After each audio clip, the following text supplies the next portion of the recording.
Hi there, Roundtable fans. This is your host, Steven.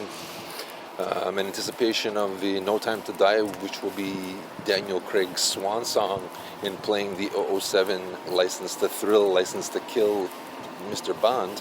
I decided to go and discuss about all things Bond. Most people do best and worst. You know, my films change as time moves on. So my top 10 a couple of years ago will change today and will change tomorrow. So I'll never do best and worst anymore for this series.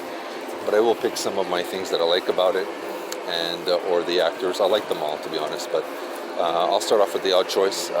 Timothy Dalton, who did two films. He did The Living Daylights in '87 and License to Kill in '89. Both films are a little uneven in my opinion. Not the greatest Bonds of all time, but I thought he was great in bringing Bond, in grounding the character.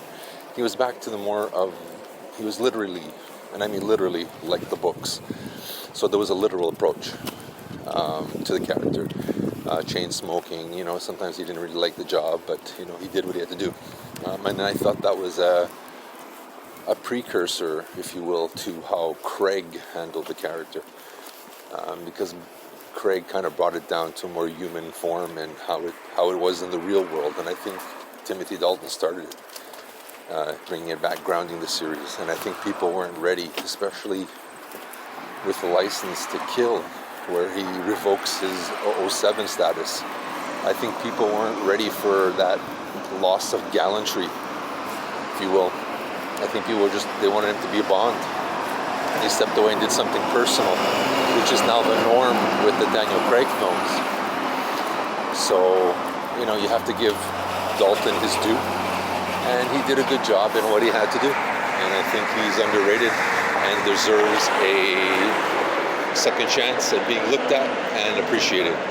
So with that being said, go see the new Bond. Let me know what you think. If you can, watch the two Dalton movies. Write us, let us know. Subscribe, hit the like button. Let us know what you think. And see you in the theaters, hopefully one day without a mask. So with that being said, this is Steven from the Roundtable, wishing you the best.